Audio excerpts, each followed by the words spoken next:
biggest change in my life was when my husband left me and I was homeless. And I was living in the women's refugees, and then I got a little place, and then I found Ruby, and I have a little flat in Kevin Street, and I love it. The biggest change in my life was probably having a child, becoming a mother. I'm not too sure how well I dealt with the whole thing. It was a massive shock to the system, and it took probably the first year to get used to a whole new way of life, yeah. Probably my dad had cancer a couple of times, back in 2001 and 2003.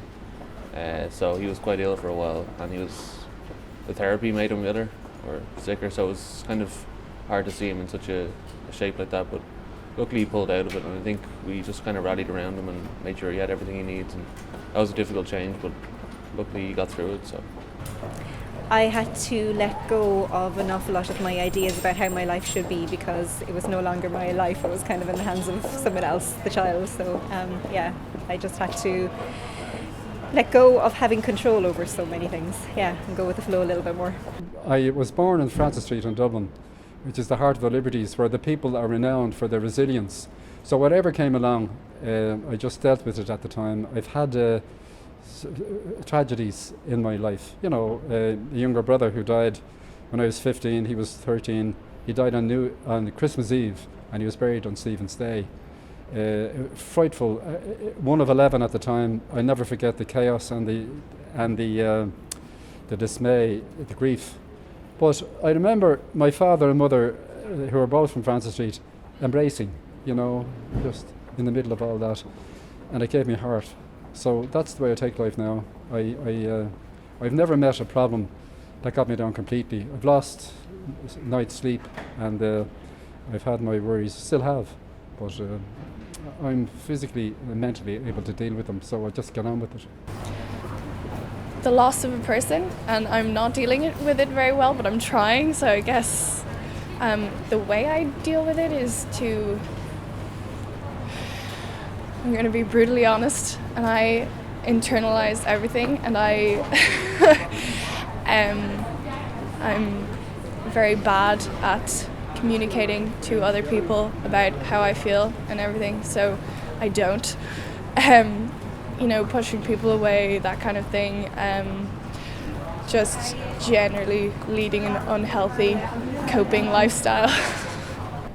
I suppose quitting smoking cannabis was a big change, yeah.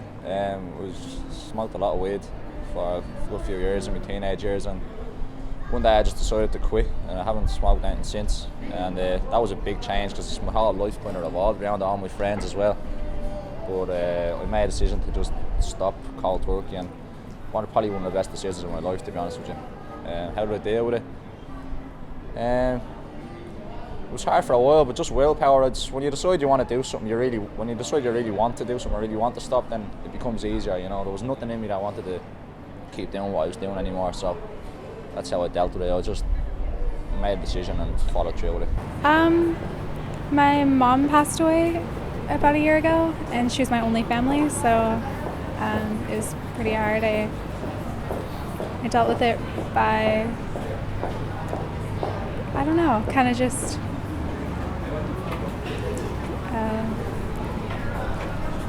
I don't know. I moved here. I guess I took more chances afterwards, trying to kind of, because when something so huge changes, like I'd always been afraid of change, and suddenly like everything had changed, so it was kind of easier to change other things and take more risks. So I kind of, I guess I took more risks. You got on with it. Pull up your socks and get on with it. Life, you know, as I say, life is too short, love. You just get on with it. There's other people out there worse off than me. Wouldn't have a roof to go home to tonight, sleeping in corners. I have a roof over my head. I've done that for a long time. Took cookie I am. You wouldn't want to bring me home for Christmas anyway and put me in the oven.